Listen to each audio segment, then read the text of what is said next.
Good morning students. हमने last video में lesson number 4 GIP railway इसका पहला भाग देखा। अभी हम इसके बाद का लेसन पढ़ेंगे। कैसे जीआईपी रेलवे मतलब ग्रेट इंडियन पेनिनसुला रेलवे, और 1853 में रेलवे शुरू की गई। उसे 18 अप्रैल 1853 में शाम को 5 बजे पहली रेलवे गाड़ी शुरू कर दी गई, जहां नाना शंकर सेठ, जमशेद जी भाई ऐसे बड़े बड़े लोग वहां थे। तो हमने देखा था कि बिना पशु, है ना, कोई भी ना बैल, ना रेडा, ना घोड़ा, ना इन सभी की जरूरतों के बिना, इन सभी के बिना ये रेलवे गाड़ियां शुरू की गई थी। किससे? सिर्फ आग और पानी से, है ना। आग और पानी से क्या तैयार किया गया था? बाष्प यानी भाप तैयार की गई थी, और उससे अब ये रेलवे गाड़ी चलाई जा रही थी। यहाँ तक हमने देखा था। आगे देखते हैं, अपना textbook page number 12 open कीजिए। चलिए देखते हैं। मुहूर्तावर निघालेली पहिली आगगाडी ठाण्याला जाऊन मुंबईला सुखरूप परत आली। मतलब जिस दिन गाड़ी की सुरुवात हुई, मुहूर्त, ज्या दिवशीचा मुहूर्त ठरवण्यात आला होता, कोणत्या दिवशीचा? 18 एप्रिल 1853 या दिवशीचा जो मुहूर्त ठरविण्यात आला होता, त्या दिवशी ही गाडी कुठे गेली होती? मुंबईहून ठाण्याला जाऊन सुखरूप ती परत देखील आली होती। यानी वो गई और फिर वहां से वापस भी आई, सही सलामत वापस आई। पण त्या वाफेच्या गाडीत बसायचा लोकांचा धीरच होईना। धीर, त्यांच्या धैर्य नव्हते। धीर न होणे, बघा, त्यांना भीती वाटत होती। दुसऱ्या दिवसापासून लोकांना मोफत ठाणे ते मुंबई आणि परत ने आणण्याची दवंडी पिटण्यात आली। दवंडी पिटणे म्हणजे जाहीर करणे। बघा, दवंडी पिटणे म्हणजे जाहीर करणे। कुठली एक गोष्ट जर जी असेल ती आपल्याला काय करायचं असते? गावामध्ये जसं सांगायचं असेल, एखाद्या खेडेगावात जर आपण जाऊन बघितलं आजही, तर खेडेगावामध्ये ग्रामपंचायत द्वारा दवंडी पिटवण्यात येते। जर एखादी सभा असेल, ग्रामसभा असेल समजा, आता बाकीच्या गोष्टींचं तर नाही, पण ग्रामसभा खेडेगावामध्ये होते, तेव्हा जो तिथे ग्रामसभेकडून एका व्यक्तीला पाठवलं जाते आणि तो गावामध्ये सांगतो की या दिवशी ग्रामसभा आहे। तिलाच म्हणतात दवंडी। आता तो माईक घेऊन फिरतो, है ना, आजच्या तारखेत तो माईक घेऊन फिरतो, पण या आधी कसं व्हायचं की एक ढोल घ्यायचा आणि चौकामध्ये जाऊन उभं राहायचं आणि गावामध्ये ते वाजवून दवंडी लोकांना जमा करून केलं जातं। क्या किया जाता था कि अभी ग्राम सभा है करके गांव में बताते हैं, तो वो एक इंसान जाता है, एक ऑटो रिक्शा में बैठता है और गली से जाकर वो माइक में चिल्लाकर बताता है। लेकिन पहले के जमाने में ऐसा नहीं था। दवंडी कैसे पीटते थे? तो गांव में एक जो मेन चौराहा होता है, वहां चौराहे पर वहां पर खड़े हो जाता था वो इंसान जो दवंडी देने वाला रहता था, और वो जो ढोल रहता था उसके पास में, वो ढोल बजा बजा कर वो लोगों को इकट्ठा करता था और फिर उनको बताता था कि ये चीज होने वाली है? तो इसको बोलते हैं दवंडी, तो जाहीर करणे। तर काय ठरवण्यात आलं होतं की लोक त्या आगगाडीतून सुखरूप परत येण्यासाठी किंवा जाण्यासाठी त्यांच्यात धीर नव्हता, त्यांच्यामध्ये कुठल्याही प्रकारचं धैर्य नव्हतं। भीती त्यांना वाटत होती की ही आगगाडी आम्हाला काही करून तर नाही टाकेल, सुखरूप परत आणेल तर नाही। ह्या गोष्टींची भीती लोकांच्या मनामध्ये निर्माण झाली होती, आणि म्हणून लोकांना मुंबई ते ठाणे असा मोफत प्रवास करण्यासाठी दवंडी पिटवण्यात आली होती। क्या बताया गया कि लोगों के मन में जो डर था, वो डर निकालने के लिए लोग वहां बताया जा रहा था कि मुंबई से ठाणे ये जो प्रवास है ये फ्री में होने वाला है।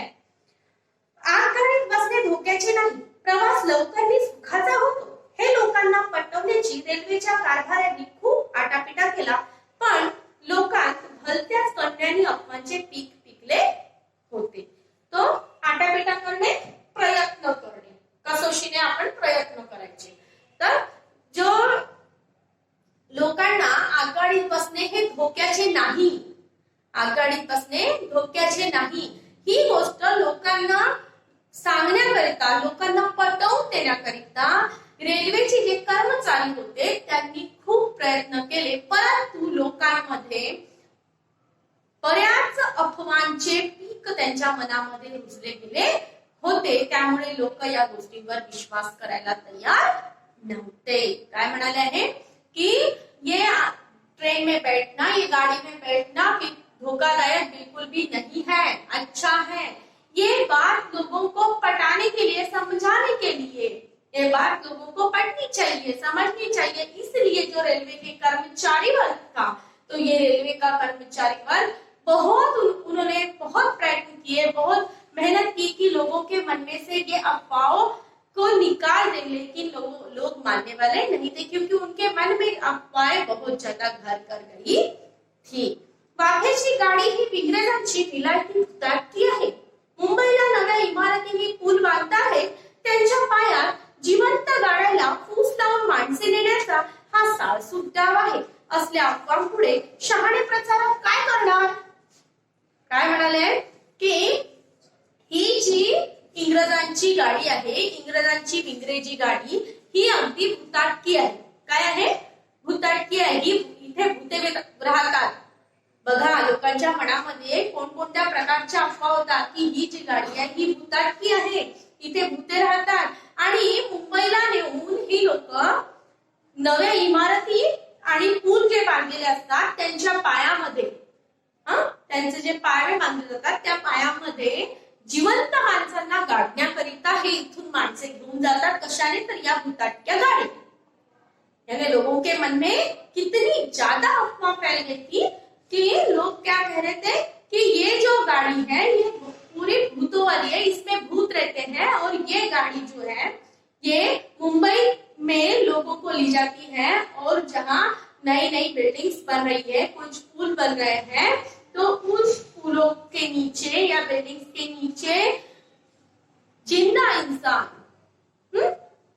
जीवित इंसान को गाड़ा जाता है। ऐसा लोगों के मन में ये शंका, ये अफवाह फैल गई थी, और इसीलिए ये लोग हमें लालच देकर फूस लाने लालच देने, इसीलिए ये लोग हमें लालच देकर मुंबई लेके जा रहे हैं। अब इतनी सारी अफवाहें जब फैल गई हैं, तो बेचारे जो प्रचारक थे, मतलब जो ये बात को बता रहे थे कि नहीं ये भुताटकी नहीं है या अच्छी है हमारे सुविधा के लिए, वो लोग बेचारे क्या करेंगे? वो थक गए, क्योंकि अफवाहें ही, उनकी बातों से ज्यादा अफवाहें बहुत ज्यादा प्रमाण में फैल गई थी। आगे देखते हैं। एक दोन दिवस सरकारी कचेरीतले कारकून मतलब क्लर्क व्यापाऱ्यांच्या पेढीवरचे गुमास्ते यांना मुंबई ते ठाण्याला नेऊन परत आलेले लोकांना दाखवले। त्यांनी आपले अनुभवही सांगितले। तेवढ्यानेही कोणाचे समाधान होईना। अब क्या हुआ कि एक दो दिन सरकारी कर्मचारी जो थे, क्लर्क थे, गुमास्ते थे, ये सभी लोगों को उन्होंने उसी गाड़ी से ले जाकर वापस भी लाए। कहा? मुंबई से ठाणा ले जाकर वापस भी लाए, लेकिन लोगों के मन में अफवाह इतनी ज्यादा फैल गई थी कि वो किसी पर भी विश्वास करने के लिए तैयार नहीं थे। फिर भी किसी का भी समाधान हो नहीं रहा था, क्योंकि अफवाहें बहुत ही ज्यादा थी कि अंग्रेजों की ये गाड़ी जो है, वो ये जो अंग्रेजी चमत्कार उन्होंने किया है वो भुताटका है ना, गाड़ी भुताटकी है। आगे देखते हैं। अखेर दर माणशी 1 रुपया इनाम आणि मोफत प्रवासाचा डंका वाजवला। अब क्या किया कि दर माणशी मोफत प्रवासाचा डंका आणि 1 माणशी 1 रुपया इनाम। जो इंसान उस गाड़ी में जाएगा उसको वापस आने के बाद में 1 रुपया इनाम दिया जाएगा, गिफ्ट दिया जाएगा, और वो वापस आ गया, इस बात को लोगों को बताया भी जाएगा। पैशाच्या लालूचीने ठाण्याच्या घंटाळीवरचे आणि मुंबईचे लोक आगगाडीने जाऊ लागले का, त्यांच्या घरची माणसे आजूबाजूला उभी राहून ठणाण धाय मोकलायची. त्यांची समजूत काढता काढता रेल्वेचे अधिकारी अगदी टेकीला यायचे. मतलब क्या कि जब ये पैसों की लालच लोगों के मन में निर्माण हुई, अब चलो 1 रुपया मिल रहा है, अब मरे चाहे जिए, अब हम ये इस गाड़ी से जाएंगे और 1 रुपया जो मिलेगा वो हमारे परिवार को मिलेगा, उनको मिलेगा, उनको देंगे, ऐसा सोच के लोग इस गाड़ी से आना जाना करने लगे. और जो जा रहे थे, जो लोग गाड़ी से इस गाड़ी से जा रहे थे, उनके जो रिश्तेदार है वो जब वहां छोड़ने आते थे तब वहां वो बहुत ज्यादा रोते थे, जैसे कि वो हमेशा के लिए उनके पास से जा रहे हैं. इस तरीके से जो वो रोना शुरू कर देते थे. और उनको जब रेलवे के जो कर्मचारी हैं वो समझाने का काम करते थे तो वो समझने के लिए तैयार नहीं थे. एकदा ते प्रवासी ठाणे मुंबईची सफर करून सुखरूप परत आले म्हणजे मग मात्र चौकशी करणाऱ्यांचे घोडकेच्या घोडके त्यांच्या भोवती जमायचे. रुपयांचे इनाम पुढे 8 आण्यावर आले, नंतर 4 आणे झाले. लोकांच्या धीर चेपलासे पाहून इनामे बंद झाली आणि सर्रास तिकीटे चालू केली.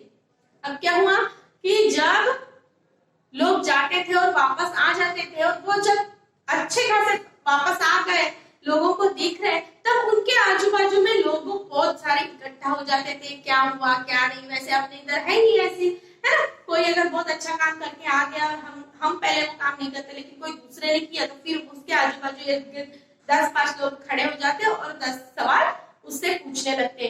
अब ये भी वैसे ही है कि एक इंसान जाके आ गए तो वो जो वापस आने वाले लोग थे उनके इर्द गिर्द लोग जमा हो गए और वो पूछने लगे, नहीं वहां क्या हुआ था, कहीं कोई बिल्डिंग के पास में तो नहीं लेके गए, किसी बिल्डिंग के नीचे दबाने तो नहीं लेके गए थे. हाँ, ऐसी बहुत सारी जो अफवाहें जो लोगों के मन में फैल गई थी, वो सारे सवाल वो जो वापस आए हैं लोग उनसे वो करने लगे. आगे चलकर फिर जो 1 रुपए का जो इनाम था वो 8 आने पर आया, 8 आने का इनाम 4 आने पर आया और फिर कुछ दिनों बाद इनाम बंद ही कर दिया गया और उसके बाद में टिकट डायरेक्ट शुरू कर दी गई. फिर क्या हो गया, 1 रुपए का 8 आने, 8 आने का 4 आने और 4 आने के बाद में सीधा इनाम बंद और सीधा तिकीट शुरू कर दी गई. अब आगे देखते हैं. एरवीचा ठाणे मुंबईच्या बैलांच्या खटार गाडीचा प्रवास म्हणजे तब्बल 1 दिवस खायचा. अब जब ठाणा से मुंबई आना है या मुंबई से ठाणा जाना है, वो भी किससे, बैलगाड़ी से. खटार गाड़ी जो बोला यहाँ, तो बैलगाड़ी से तो पूरा 1 दिन लगता था. मग पण आता काय, अवघ्या 1.25 तासात ठाण्याचा आसामी मुंबईला येऊ जाऊ लागला. मग मात्र लोकांची झुंबड उडाली. अब क्या हुआ कि जो ठाणा का आसामी है या मुंबई का आसामी है, आसामी मतलब एक व्यक्ति, इंसान जिसको बोलेंगे, ठीक है, एक व्यक्ती जो ठाणेवरून मुंबई आणि मुंबईवरून ठाणे अवघ्या 1.25 तासामध्ये पोहोचू लागला. सिर्फ 1.25 घंटे में वो इंसान ठाणा से मुंबई और मुंबई से ठाणा पहुंच रहा था, सिर्फ 1.25 घंटे में. और इसीलिए अब लोग बहुत ज्यादा भीड़ वहां करने लगे थे. लोकांची झुंबड उडाली. झुंबड म्हणजे गर्दी, झुंबड म्हणजे गर्दी. तर लोकांची झुंबड उडाली म्हणजे झुंबड मतलब गर्दी. उन्होंने भीड़ बहुत ज्यादा वहां पर जमा कर दिए थे. आगे देखते हैं. इकडे इंजिनियर लोक कर्जत पळसधारी पासून बोरघाट पोखरण्याची योजना ठरवत असताना खंडाळ्याहून पुण्यापर्यंतचा सपाटीचा रेल्वे रस्ता सन 1858 च्या फेब्रुवारीत पुरा झाला. अब आता काय झालं होतं, कर्जत ते पळसधारी पासून बोरघाट पोखरण्याची जी योजना ठरवत असताना कर्जत पासून तर पळसधारी पर्यंतचा जो बोरघाट होता त्याला पोखरण्याची योजना सुरू होती. तो तोपर्यंत खंडाळ्याहून पुण्यापर्यंतचा एकेरी पुन्हा दुसरा एकेरी रेल्वे मार्ग सन 1858 मध्ये फेब्रुवारी मध्ये तयार करण्यात आला। त्या मतलब 1858 में फेब्रुवारी 1858 में ये तैयार कर दिया गया। त्याचाही मोठ्या थाटामाटाने ओपनिंग शिरोमणी करण्यात आला। अब इस रास्ते का भी बहुत ही जोरदार ओपनिंग शिरोमणी हुआ। ये रास्ते का भी उद्घाटन जो बोलते हैं ना वो। खंडाळा पुण्याच्या दरम्यान खडकी आणि तळेगाव अशी दोनच स्टेशने ठेवण्यात आली। रास्ता एकेरीच होता। पहले ही बताई मैंने कि ये जो जिस तरह से मुंबई और ठाणे ये जो रास्ता एकेरी था वैसा ही खंडाळा से पुणे तक ये भी रास्ता एकेरी ही था और इसके बीच में दो स्टेशन रख दी गई, एक तळेगाव और दूसरा खडकी। बोरघाटाचे काम चालले असताना मुंबई पुण्याचा रेल्वे प्रवास ज्याळीने चालू झाला। कसा ती मौज ऐका आता। अब मुंबई पुण्याचा रेल्वे प्रवास सुरू होता। मुंबई पुण्याचा रेल्वे प्रवास सुरू असताना बोरघाटाचे काम, बोरघाट पोखरण्याची योजना सुरू होती। तर वो बोरघाट पोखरण्याचे जे काम आहे ते ज्यारीने म्हणजे अगदी जोरात सुरू झाला। ज्यारीने घ्यायचे ते ज्यारीने आहे म्हणजे जोरात। तर बोरघाट पोखरण्याची योजना मतलब बोरघाट का खुदाई जो था वो वहां पर जो रास्ता तैयार करना था वो बहुत जोर से शुरू होने लगा था। वो काम बहुत ज्यादा जोर से शुरू हो रहा था। पुण्याची गाडी खंडाळ्याला आली का सगळ्या पॅसेंजरांना तेथून पालख्या, डोल्या, खुर्च्या आणि बैलगाड्यात बसवून घाटाखाली खोपवलीला आणायची। सगळा काफिला खोपवलीला आला का तेथे पुन्हा आगगाडीत बसून झुकझुक करीत खुशाल मुंबईला रवाना व्हायचे। अब क्या करते थे ये कि जब पुणे की गाड़ी मुंबई में खंडाला पहुंची, पुणे की गाड़ी खंडाला पहुंच गई, तब वहां के जो पैसेंजर, यहाँ पैसेंजर आना लिखा है, पैसेंजर्स जो थे जिसको हम बोलते हैं, तो वो जो पैसेंजर्स थे उनको पालकी, पालकी समझती है जो बैठा कर लेके जाते हैं, डोली रहती है, पालकी रहती है, खुर्चियों पर बैठा कर लेके जाते थे या फिर बैलगाड़ी।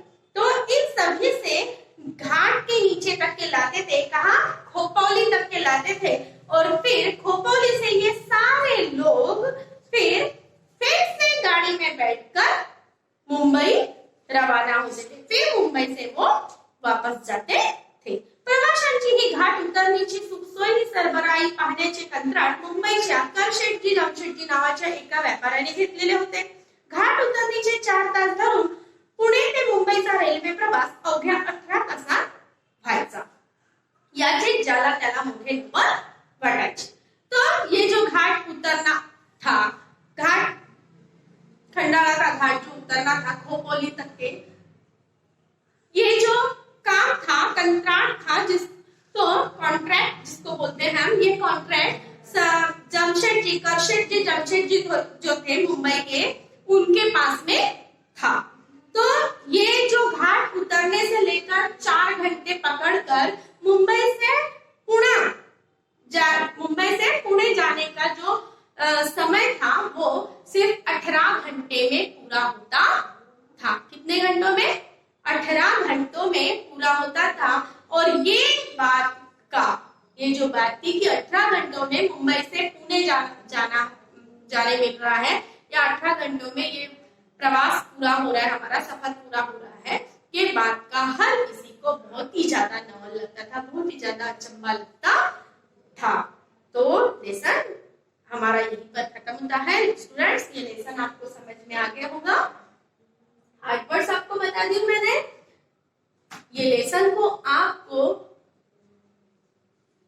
मेरे पढ़ाने के बाद में, ये वीडियो सुनने के बाद में आपको ये लेसन को अच्छे से समझ के इसको पढ़ना है, इसकी रीडिंग करना है, और उसके बाद में इसके क्वेश्चन आंसर्स जो है वो मैं आपको सेंड कर दूंगी। Thank you students.